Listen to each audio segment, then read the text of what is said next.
Hey guys, it's Mike from chesslifestyle, and yesterday we managed to break the 1450 barrier playing 1c3, and today I was hoping we would try and get to 1500. And yeah, yesterday I asked on the video, what you guys thought about the 5-minute time control as opposed to the 3-minute time control, and I think there was a general consensus that everyone preferred it.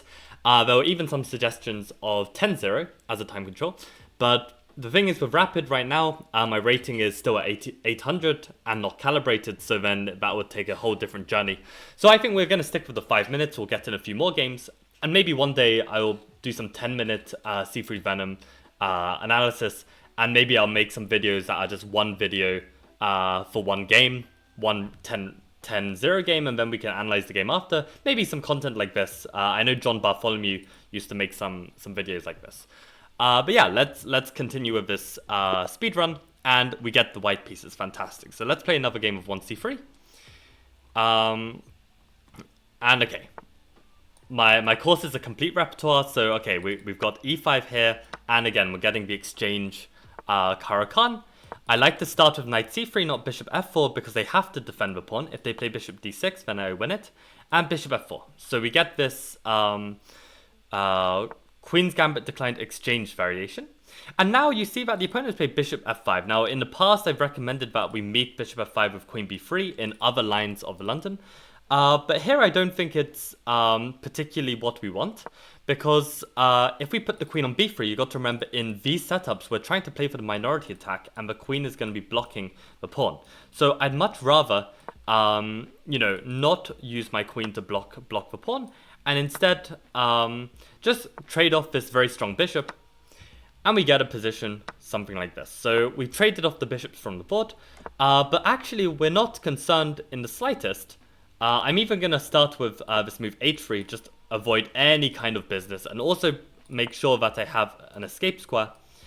So as you can see, we've managed to trade off all of the bishops, and this means that we're going to play more for this endgame, this minority attack, and I'm very, very happy to do this. Now, whenever they play rook e8, there is a chance that they might try and sink a knight here. You can see that we can't take because then we get forked. So whenever there's possibility of the opponent bringing the knight to e4, I really like putting a knight on d2 to cover the square. And then we are going to basically continue with our minority attack plan. Now, this is probably the first move which I feel like is actually slightly inaccurate, because now I can play b4 in one go. Whenever you can play b4, you want to play b4, as I've written and mentioned in the course. And whenever they play a6 to stop b5, we want to play a4. Now we're gearing up this move again. But it's very important that here you don't rush, right? b4 is the move you rush to get in. b5 is the move that you don't rush. And if you remember from lots of the Karpov model games that I showed, you can see Karpov not rushing in the slightest, right? So let's put our rooks on this side of the board. But I want to make sure that my king is completely safe. So I may even play like moves like rook a2 to preemptively defend my second rank. I may also want to double. So I'm just playing moves that are going to maximize my chance of making this b5 work in the most favorable of circumstances. So I'm very, very happy with this position. We've already traded off 2 minor pieces. My king is feeling a lot safer. And okay, this is definitely an idea, right? The knight wants to sink in here, and then black wants to play b5 and secure it. And I guess that's actually the argument of queen e6. He's basically just preparing this move. That's very interesting. So now I have this feeling that, okay, if knight c4 is going to come in, then probably I want to be playing this move. Yeah, and I think I will. So because there's, a little bit of pressure on me that black is going to try and shut down my attack, this is what I want to do. And here I can take back with the pawn safely. My knight is going to be able to recapture, so that's not an issue. I've still got many pieces controlling this b5 pawn. And importantly here, black is not going to be able to cement their knight on c4. So here I can probably take, and I feel like this pawn's going to be a bit of a weakness. That's my feeling. So I'm very tempted to take the knight. Do I have any alternatives here? Maybe I could even take first, right? Take first. If they take with the pawn, now I take the knight, and these pawns are even weaker, right? If I take and they take with the queen, then maybe I can just ignore this knight and play around it. Maybe this works as well. So I'm very tempted just to take the pawn. Or is taking the knight better? This is definitely something I'm going to check out after the game. I think this is a simpler move to advantage. That's my feeling. And this is another thing as well. You want to try and make your life as simple as possible when choosing which option to go for. Like if there's an option that you can understand fully and you know that you're better, then it might be wise to go for that. Then go for like the complicated line that might even get even more out of a position, but it might risk more as well. It's an interesting balance you have to make. Okay, let's take this knight. Let's give them doubled isolated pawns. We're controlling this square with the pawn. And I don't want to go to c3 and blockade because then I can get kicked. So I'm going to put my queen on c2 instead. I don't need to worry about these pieces. There's no light squared bishop anymore. We're just playing with a knight. And if the knight ever comes here, well, we never have to worry. So now this actually helps me move my knight. I'm pretty sure my knight belongs on this square, putting some extra pressure. Having said that, I'm now realizing that actually maybe the knight on c3 blockading this pawn makes even more sense. I don't know, for some reason I wanted to just put pressure on c6 and this is what looked natural to me. Maybe on c3 it kind of blocked my pressure on c4 and maybe this was something I wanted to do, like subconsciously. Right.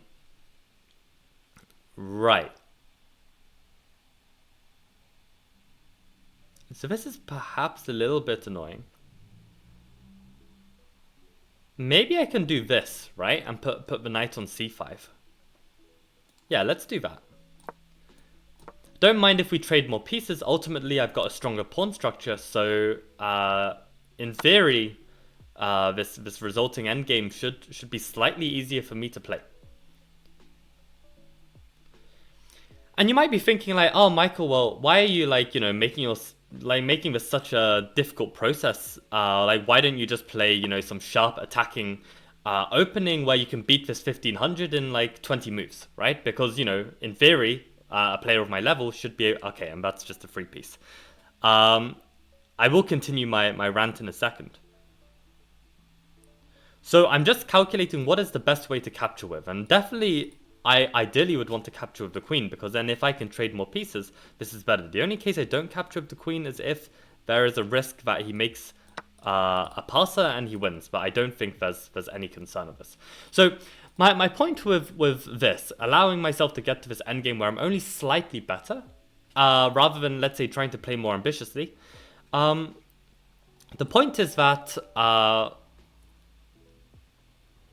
like to be able to practice this even against a weaker player. Like my argument is, if I get more practice of this kind of position and converting this position, the better chance I'll have at beating a stronger player in this style. So if I just keep practicing the same style, no matter who I'm playing, strong player or weak player, I will basically get better at these positions. So there's no need for me to like change my style or change my play just because I'm playing a weaker opponent, because I really value the practice I get in this kind of conversion that I'm about to try and attempt. So here, basically, I played f3, e4, basically to get another advantage, right? I've already got this weakness, I'm already a piece up, but maybe I can, try and get a bit more.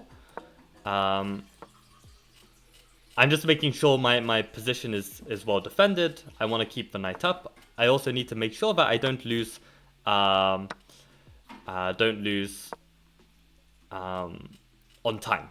Right, time is going to be the big problem. And now this position is much easier to play. I've stopped the pass pawn. I've got a protected passer. So this king can never get active or anything, because this pawn is going to run.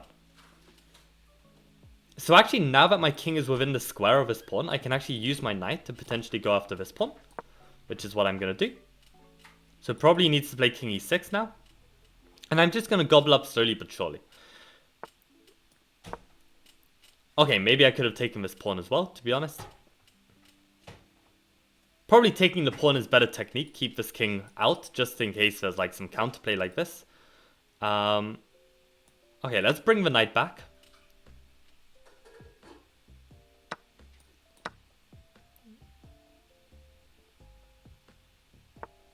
Okay. And let's defend. Oh, that was... I didn't mean to give up my knight, but... Okay, thankfully we're lots of material up, which means that we should be able to win anyway. So this is the thing as well, you know, if you are prone to making tactical blunders, definitely helps if you have a winning position. Anyway, okay, this should be completely winning. The only problem will be if I run out of time. I'm just keeping an eye out in case he takes my e5 pawn, which he does. And now we're going to get 2 queens. Okay, and now we cut off the king. Okay, and let's get these pieces all the way over.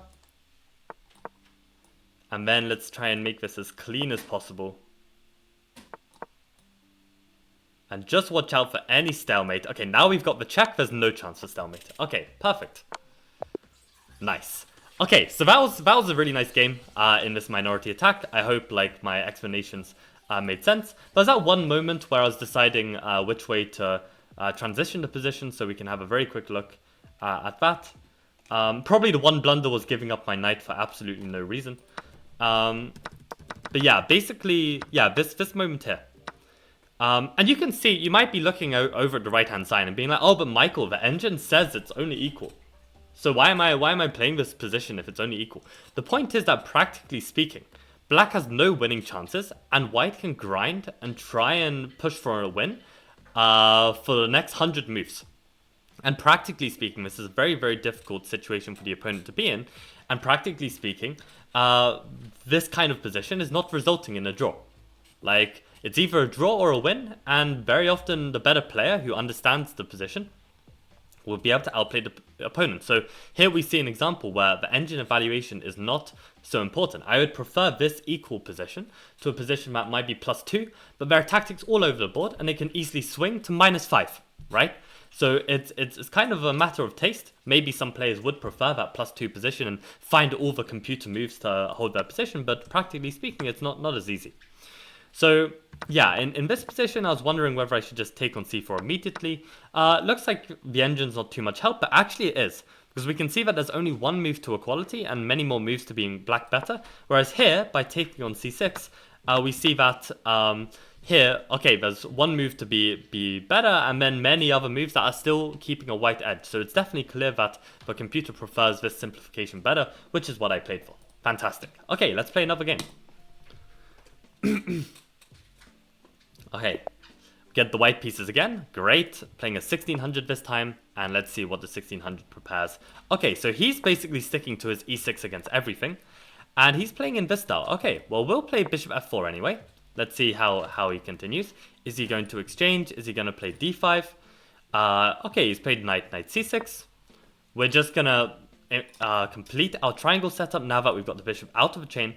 And here, since we don't have the knight on d2, we even can consider just developing this way and getting a very kind of like exchange Slav style position. And I would actually recommend entering this when you can put the knight on c3. It's better square than d2. Because actually we've got a better version because our bishop is out of the chain and their bishop isn't. So I think we've got the slightly improved position. And here, you know what? I'm very happy to see this change in pawn structure. I'm very happy to keep my dark square control. I feel like he's already got some dark square weaknesses. If he wants to trade, be my guest. And if he didn't trade, I would basically gain some space on the queen side, which I feel would be alright. Now, okay, this is a fair move because, you know, I've basically conducted some like kind of aggressive play while my king is in the center, so this could get a bit hairy. But at the same time, I feel like I'm going to be fine. I can put a queen on b3, defend everything if need be. And as you can see, my position is very solid, right? Maybe there'd be some tactics like this if I wasn't so solid. Well, actually, this is a very strong move. I was thinking I could play rook c1, no problem. And actually, these tactics are coming about, making use of this. So this is actually very surprising to me. And here I don't have bishop d2 because I've blocked the pawn. So this is very, very interesting. So I'm gonna need to get a bit creative now if I'm gonna be fine here. So what am I going to have to do? Bishop d6 is a candidate move, where basically I'm just saying that... knight e2 is the solution, right? Knight e2 defends the bishop, keeps the pawn structure, and defends the pawn. So this is definitely the move.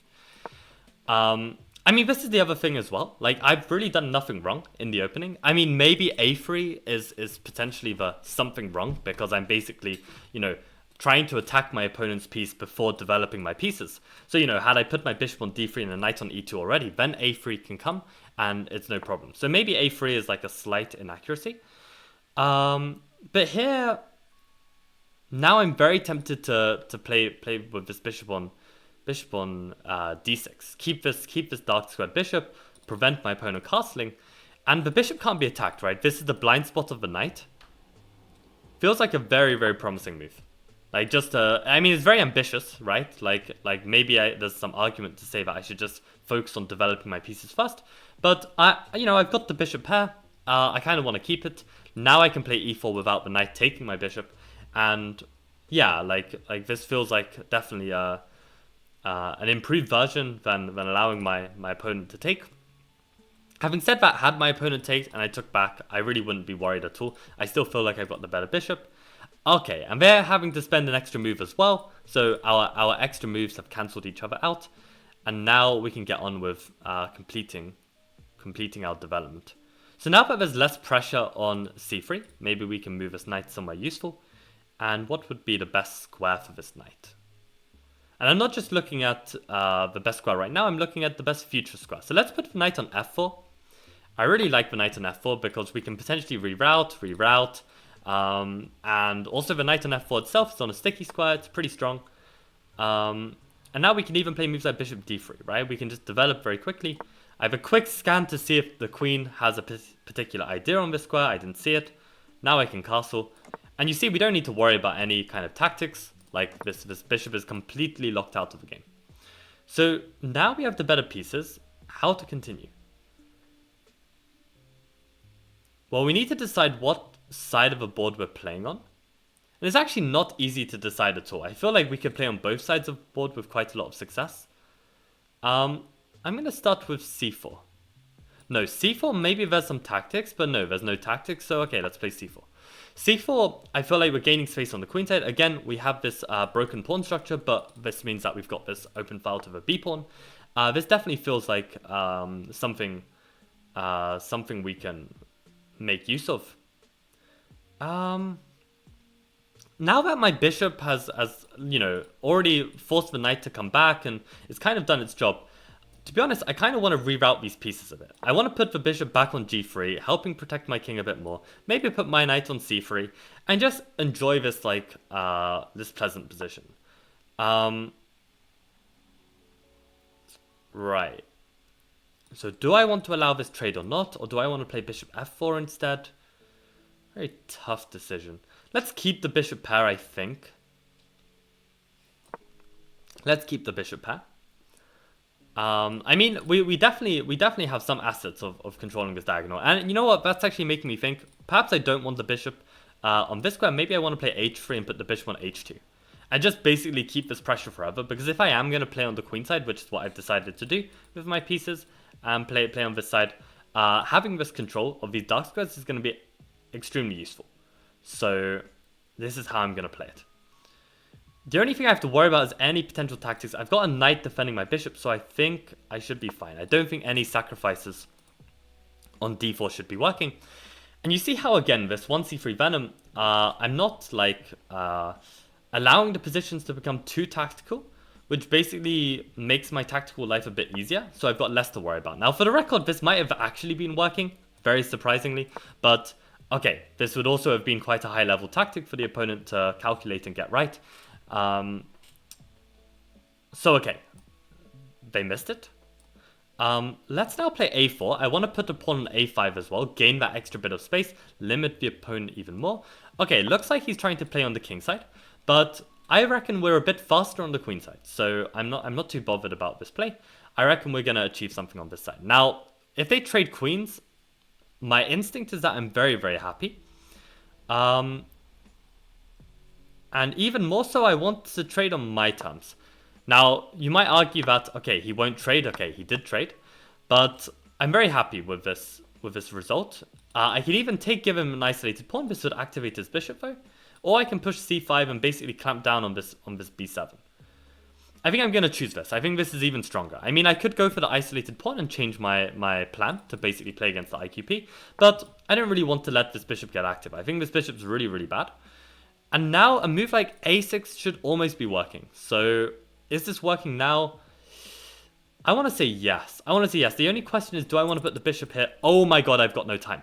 I've been yapping away at this position and completely forgetting that time is an element of this game. Like I was enjoying this position and explaining this position so much.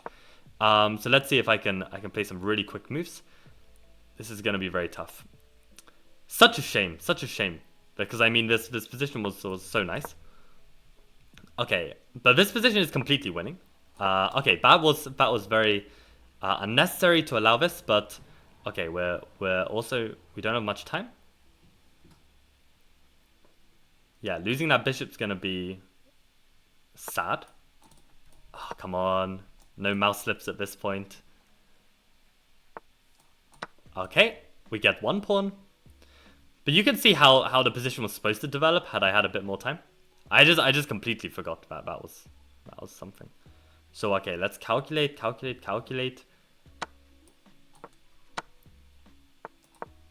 Okay, bishop is better than the knight. Like, bishop and rook better than knight and rook. I'm going to play g4 as well.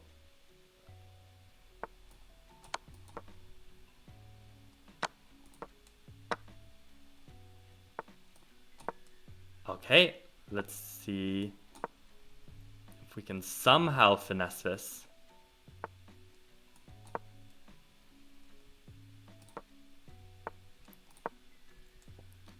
Trying to bring all my pieces into the attack, and hopefully that's going to be enough.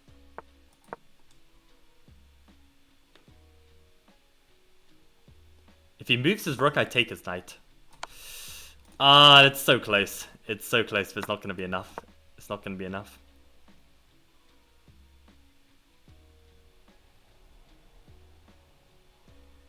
Yeah, we just don't have enough time.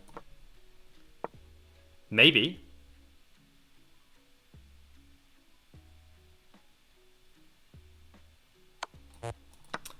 Oh, this is going to be so close.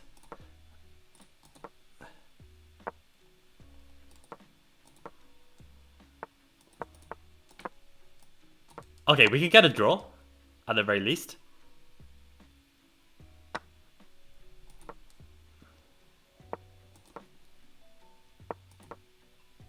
Let's see if we can even get a win.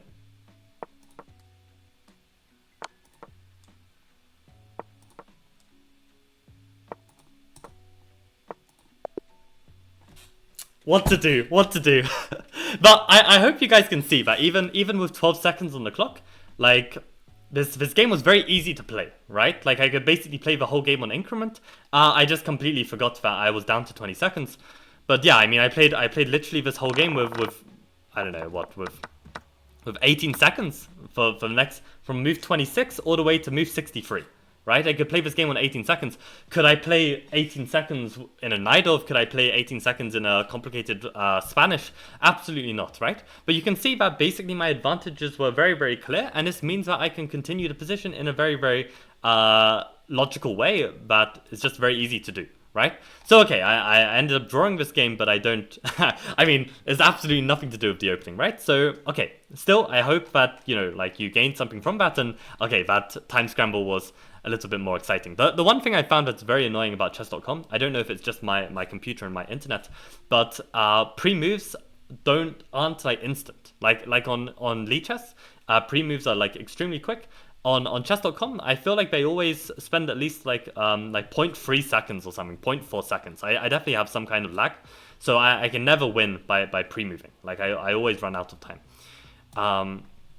So yeah, that's something I'm not so used to. And okay, we finally get the black pieces. So you know what? I think actually, well, we haven't made it to 1500 yet.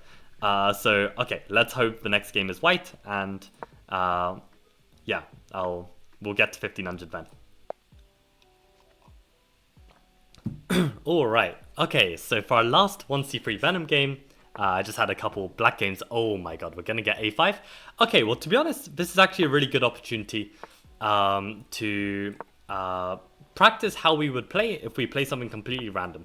Now, what I would suggest is either you play with bishop f4 e3 and stick to this complete London setup, or we actually just take the center, exploit the fact that they haven't. And yeah, I didn't want to let them expand like this, so I thought I'd play a4 here. And basically just develop all of our pieces, and then we'll see, right? So, okay, if I play with bishop c4, there's a chance that I'll play with d5. So how do I want to develop instead? Okay, let's start with bishop d3, put the knight on f3, maybe h3, bishop f4, bishop h2. And we'll see from there. I like h3 a lot. It means that if we ever put a knight on f3, we don't have to worry about any bishop g4 stuff, which can be a tad annoying. But yeah, have I gained some like tremendous opening advantage? No. But have I got a decent position? Probably. So let me castle and complete my development here. He's still pushing pawns. I'm gonna ignore it. I'm just gonna complete my development. And now, if I ever push e5, probably his plan is to lock up the position. It's probably still okay for me, but maybe I can do more. Let's keep improving the position first. Now here I'm realizing that I'm actually blundering a bishop. Oh, this is actually so bad. So you see what I mean? Even this absolute garbage opening, I'm even able to make big blunders, which is quite horrendous, quite frankly. Okay, let's see how I can come back like this. So what? I have a piece for a pawn down, and I've been completely mugged off by this a5 move, right? It's completely thrown me off. So this is what I mean. Like, if you're playing a blitz game and you don't understand where your pieces belong, you are going to be more blunder prone, just like I am just now. Now, in a classical game, obviously I'd have more time to consider where my pieces belong, and I wouldn't make this blunder. But actually, given it's a blitz game, maybe I should have just stuck to my London setup, ignored the fact that my opponent is playing some funny moves, play what I understand, play where I know that my pieces belong, and just simply outplay the guy and win, right? As you can see from the past two games, like, you know, there was some clear strategical understanding that I was able to exhibit, and that then led me to winning the games. But okay, having said that, okay, now that I've actually lost a piece, I'm starting to play a bit better again, and yeah, not making these mistakes. So okay, let's try and keep this up. Queen f4 is a very, very interesting move.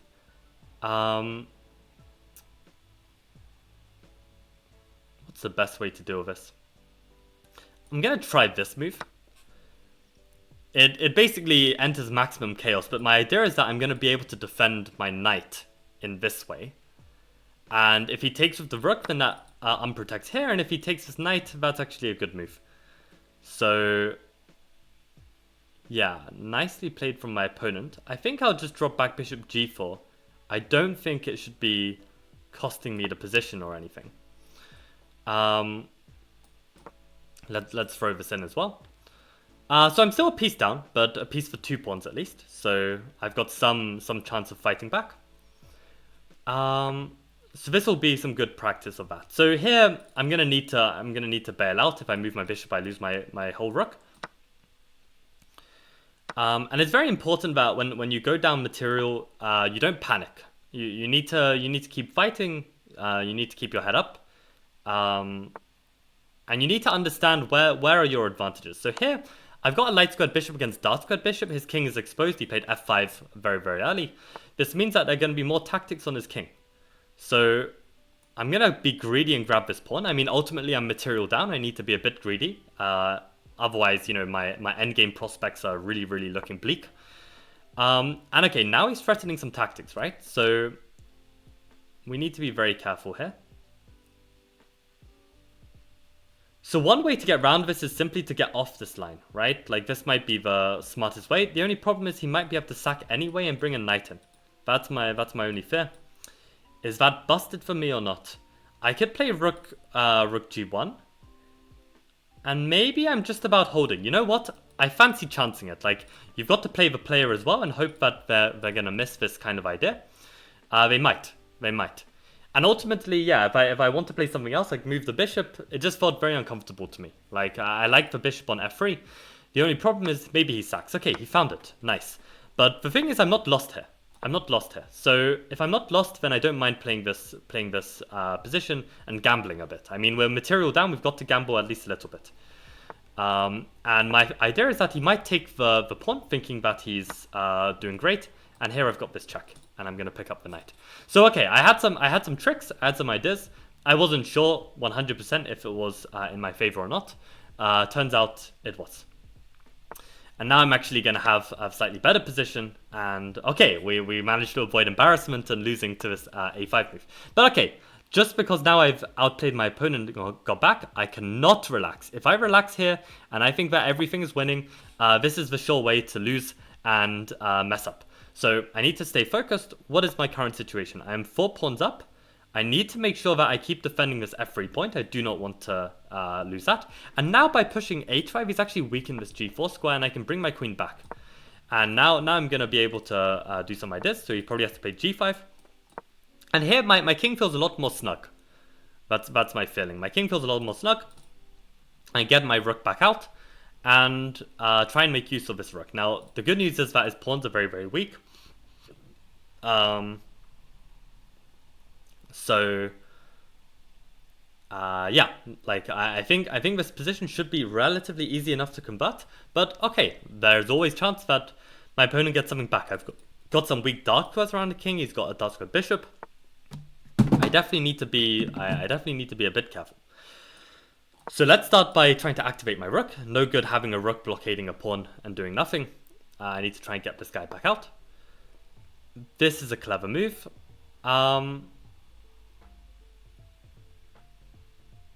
I wish there was a way I could simplify the position, but I don't see one just yet. Probably I want to protect this pawn. I know it feels a bit awkward here because, you know, now this pawn is weak, so potentially, you know, he can find ways to attack it. But if he ever moves off this e-file, I do have this check, and I feel like this check could be something. I don't know if it is something for sure. Just intuitively, it feels like it might be something. And now I can trade queens. Perfect. Maybe he should have gone to h5, and this would have been a better scenario. But now what I'm going to do, I'm playing against the dark square bishop. I'm going to put all of my pieces on light squares and make sure I do not touch the dark squares whatsoever to avoid any kind of tragedy. Let's weaken their pawns. Okay, I went to a dark square, but I've made sure that I'm not blundering something. And here, if he lets me, I'm even going to sack. Probably this is the easiest way to win. Because his king can't enter, I have the extra material, he's got no way to make a passer. I'm going to just slowly win this position. So yeah, always look out for the simplification to make your life easier. And okay, make sure that there's no passes. Okay, I'll even do this just to make it absolutely sure that there's nothing. And the only thing I need to worry about now is if I accidentally stalemate. So probably actually the easiest way to do that is give this move, force him to come here, and then make this queen. Now let's be very careful. Okay, he just resigned. Fantastic. So okay, I'm very glad that I could come back from this, and you know I didn't mess this up. But as you can see, like, you know, I am not, you know, I'm a 2500 blitz player. I'm not immune to making blunders, right? Like, I developed all my pieces and immediately I blunder a piece, right? So it's very important that whatever setup you go for, you understand where your pieces belong. And you know what? Maybe if my opponent plays a5 next time, screw it. I'm just going to play bishop f4. I'm going to play e3. I'm going to be very solid. And I'm going to say, you know what? These moves are a bit premature. They don't really do anything. What have you achieved? Absolutely nothing. And I'll play the guy and win. Right? It will probably transpose to something similar to I've studied on the course. And I will just outplay them and win. So I would highly recommend that whatever setup you go for, unless you're extremely, extremely strong at chess and you can always get it right and you can always place your pieces perfectly, in a blitz game especially, you definitely don't want to be putting yourself into unfamiliar grounds where you might be able to blunder. So I think this is a really instructive game to even see that, even a strong player like myself, I'm not like, you don't get to 2500 and you stop blundering. No, you're just making smarter decisions about the type of chess you're playing. That's really what it is. At least for players like myself, who's not like, naturally tactically gifted and not making these mistakes, right? Like some players, okay, are blessed and they won't make these mistakes ever. They'll see everything and they'll realize, oh, why would I put a bishop on f4 where it's vulnerable? But I'm not able to see this, right? It takes some time, it takes some experience. So here I had a position where I had no experience, and of course I make a mistake. But ultimately, okay, like aside from the opening, you need some good chess skills, and I hope you could see how I was able to turn around the position. And even I was able to, outplay my opponent when he sacked the rook, which looked intuitively like a good move. Tactically, it was refuted due to this queen c8 and picking up the knight. So this is the other thing as well. Like when you play for the attack, it can be very unforgiving, because this player is probably going to go home and feel like, oh, I sacrificed the rook, this was the right decision, ends up blundering his advantage. So to be honest, I much prefer to play this kind of slow grind kind of position, as opposed to trying to go for an all-out attack, because to me it always feels a little bit more risky. But yeah, I hope from these 3 games you learned a bit more about 1c3 Venom again, and I'm very glad that we have entered into the 1500 realms. So we're going to keep up with this 1c3 Venom grind. Hope you guys are enjoying the course, and I hope you're enjoying these speedruns too. Thank you guys all for watching, and thank you to the YouTube members and Patreon subscribers for supporting, and see you in tomorrow's video. Bye-bye.